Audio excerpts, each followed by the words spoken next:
The Holy Gospel according to St. Mark, the 4th chapter. When evening had come, Jesus said to the disciples, "Let us go across to the other side." And leaving the crowd behind, they took him with them in the boat, just as he was. Other boats were with him. A great windstorm arose, and the waves beat into the boat so that the boat was already being swamped. But he was in the stern, asleep on the cushion. And they woke him up and said to him, "Teacher, do you not care that we are perishing?" He woke up and rebuked the wind and said to the sea, "Peace, be still." Then the wind ceased, and there was a dead calm. He said to them, "Why are you afraid? Have you still no faith?" And they were filled with great awe and said to one another, "Who then is this that even the wind and the sea obey him?" The Gospel of the Lord.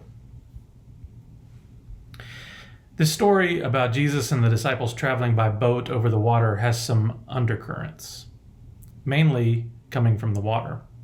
In ancient times, water was a symbol of the uncontrollable and unknown. Powerful creatures lived in the deepest of waters, controlled by spirits or deities or who knows what. The water is a symbol of chaos, drawing its connection to the water that existed at the beginning, before the creation story even gets started. So it's not surprising that things don't go well on this boat expedition. What else would you expect from traveling on the surface of something that looks calm on top, but just below the surface could be uncontainable disorder? And it's in the midst of this chaos that, surprisingly, we find Jesus napping. It may have been treacherous for the disciples, but Jesus was as peaceful as could be. Now, it is not unusual for Jesus to retreat from the world in the Gospels. Jesus would regularly pull back from the crowds when things were going and getting out of control.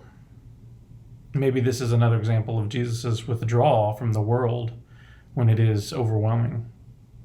I can think of several reasons as to why this scenario happens. Perhaps the disciples were overreacting. And keep in mind, several, we know, were experienced fishermen. They would know when to be afraid on the water. So when they go to Jesus saying, "Wake up, we're dying here," think of that not as a plea for a miracle, but a call out to someone sleeping on the job. The boat was flooding, and they needed another set of hands to get them out of this. Maybe the disciples' reaction was based on them forgetting who was in the boat with them. Or perhaps they didn't fully understand that the person asleep at the back of the boat was the original wind waker and wave mover. Even if you never literally find yourself on a boat in the middle of a storm, I think this story has significance. Life is full of uncontrollable elements that often become overwhelming. Sometimes we look around at what is happening to us personally, or our family, or our friends, or our career, or the world outside our door, and we just want to shut it down, reboot the whole thing. Perhaps that is what Jesus is modeling.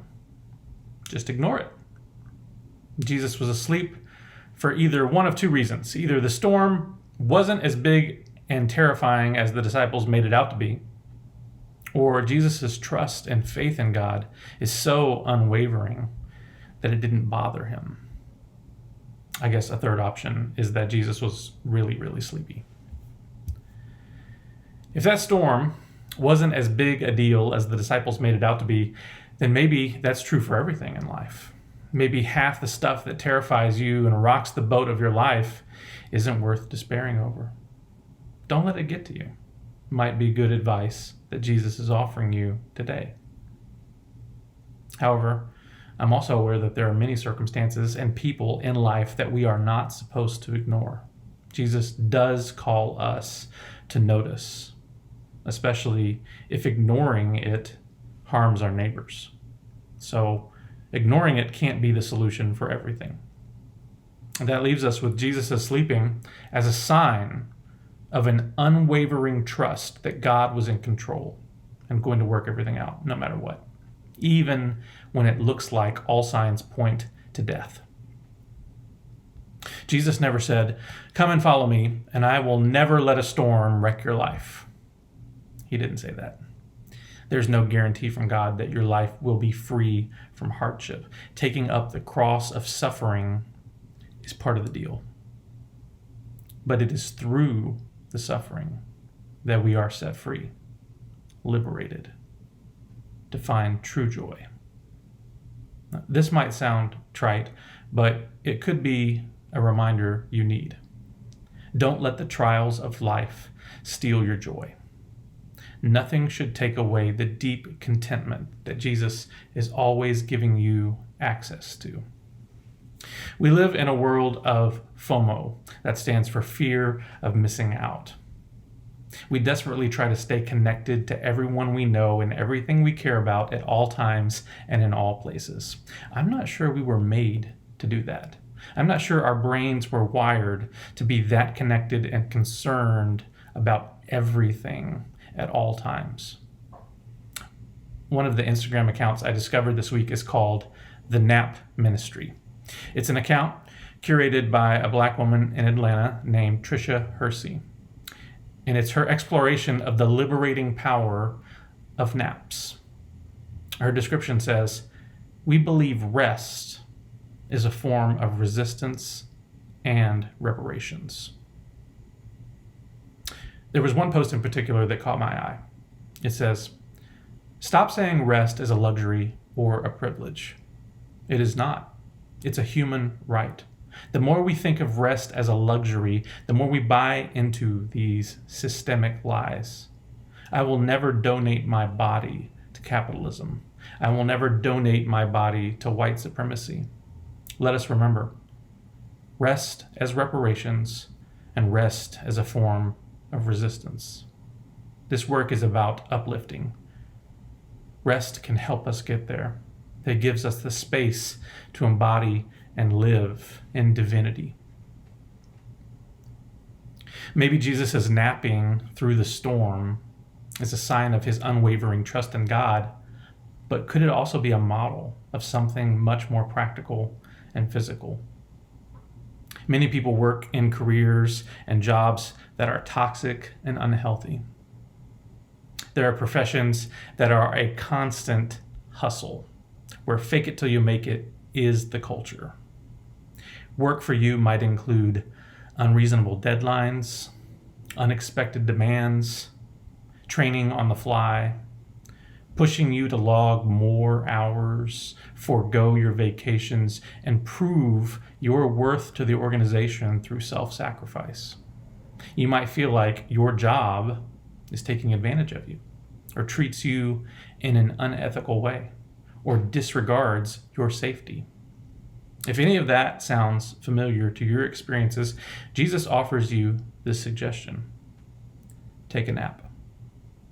Not out of laziness, but out of resistance to a world that defines you by what you produce.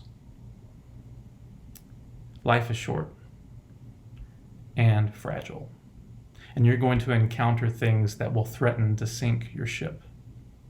Maybe you're in the middle of that right now. Maybe floating on a sea of chaos is a good analogy for what life is like right now. Never forget who is in your boat, and never apologize for disconnecting, finding the quiet, and taking a nap. Amen.